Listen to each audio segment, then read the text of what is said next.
This woman is amazing. Laura Loomer. Where is she? Where's Laura? She is amazing. Every damn day we see another story about illegal aliens going to the Ritz-Carlton, illegal aliens getting free flights, illegal aliens getting free clothes and free cell phones, and someone's going to snap. Someone's going to snap. It's going to happen. And you know what? I'm not going to care when it happens. A fantastic woman, a true patriot, Laura Loomer. Well, here's a recent post from Loomer promoting that racist lie about Haitians in Ohio, referring to cannibalistic Haitians stealing and eating people's pets. We know that's been debunked, but it didn't stop Loomer from pushing the lie. Here's another, and that is the kind of thing that we've seen travel, perhaps, from the likes of Loomer to Trump. Now, here's another example. During the debate when he, infamously said they're eating cats and dogs, once I learned that Laura Loomer had traveled with him, it made sense because oftentimes the last person in Donald Trump's ear is the person that he ends up espousing what they want him to say. It made sense there. There is a major risk to this person being anywhere near a potential future president of the United States. It's great to have you, and you've been really very special. You work hard, and you are a very opinionated lady. I have to tell you that, and in my opinion, I like that. Have you had this before, Laura? No, I haven't. It's a delicacy. Talking about it. The official drink of America first. To the hostile takeover of the Republican Party. Absolutely. First of all, that's the perfect drink to toast to the modern day Republican Party and its having been taken over by far right-wing extremists. Pepsi. Everyone's number 2 choice. Not to mention Pepsi Nitro. What is that the one they put coffee into? If you wanted Pepsi, still the bad tasting cola, but with extra weird stuff in it, try to support the Republican Party. It's similar. It leaves a weird taste in your mouth, and you really wish it was the other option. But there's a problem looming over the Trump campaign. It is Laura Loomer. We're going to dive into it in detail. I'm Ben Glebe for Rebel HQ. You can subscribe to my podcast Last Week on Earth for much more in-depth coverage of everything that happened during the last week. For those who don't know, the video we just saw was Nick Fuentes, neo-Nazi, by the way. He's had dinner with Donald Trump. And Laura Loomer, who is also racist and a extremist. And both of these people are way too close to a candidate for president of the United States. These are the kind of people Trump and MAGA attract, because these are the kind of people that MAGA are and Trump is. Laura Loomer, she's everywhere. She's in the news. Why? Because she's on Trump's plane. Why? Because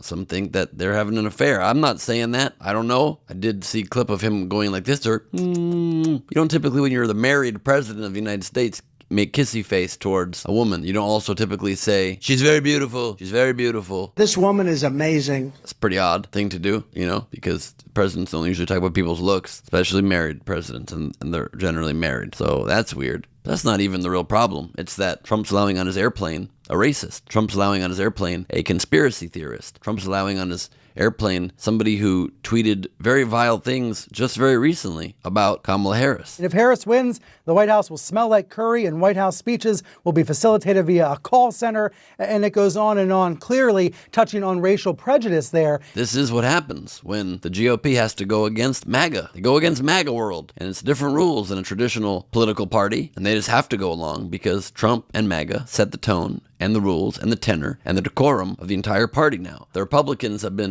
around for so long, they didn't even notice when the find out part began. So if you get around, you're going to find out. And they don't even notice how far deep in it they are. And they're deep. This is what Trump's former White House deputy press secretary said about Laura Loomer and how close she is to Trump. Well, I think you are the company you keep, and this just goes to show what his character and judgment is if this is who he's choosing to surround himself with.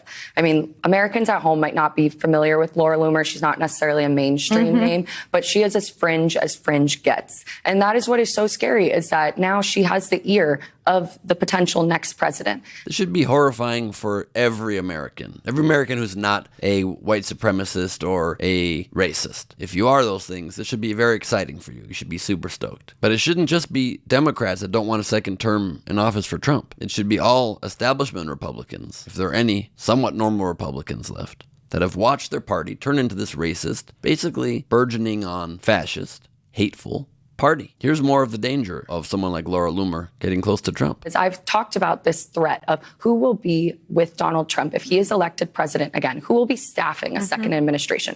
I like to think that during the first administration, you had people of good character who wanted to staff him and would push back on him. But in a second administration, you're going to get the Laura Loomers of the world who are in his ear, who are the ones helping run the country. I mean, to think that she would be in the White House potentially and serving in one of the most important roles, and she's clearly a known liar. She pushes conspiracy theories, and her job could potentially be being the spokesperson for the president. It's terrifying. And so that is what, when I talk about the threat of a second Trump administration, this is the kind of thing we're referring to. So she's on his airplane, went with him to the debate. The 9/11 conspiracy theorist thinks it was an inside job brought by Trump to the 9/11 memorial event. This is just the beginning. Much like Project 2025, Trump claims he has no real association with her, that she doesn't work for him, that she's just a free spirit because he loves free spirits. He doesn't. He likes people that do what he says. But listen to this response just the other day at his golf club when asked about Laura Loomer. Laura's been a supporter of mine, just like a lot of people are supporters, and she's been a supporter of mine.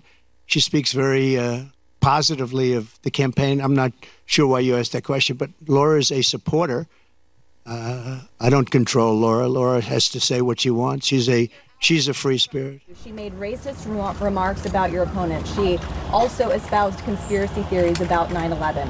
Do you disavow those remarks? Well, I have to see what the remarks are. You're telling me for the first time we're here discussing the destruction of San Francisco and California by a person that's running for president. So I don't even know what you're talking about. We know that's not true. Laura is just the ultimate sycophant who understands that flattering him is the key to getting what she wants, a level of power that nobody as unhinged as Laura Loomer should ever receive. But it's not just Laura, it's all these fringe extremists, rather, who figured out they can manipulate Trump by piling on praise like they're talking to a bratty child and defending him at every turn. And a second Trump administration would be full of these kind of people. Eventually, something's got to give. Is Trump fever, after he hopefully loses this election, going to wear away? Or will the MAGA wing of the GOP have become too strong already, and they will have completed their hostile takeover of the Republican Party? What is going to happen after Trump doesn't win, if he indeed doesn't? Because we know the danger is if he does. But if he doesn't, will we ever get back a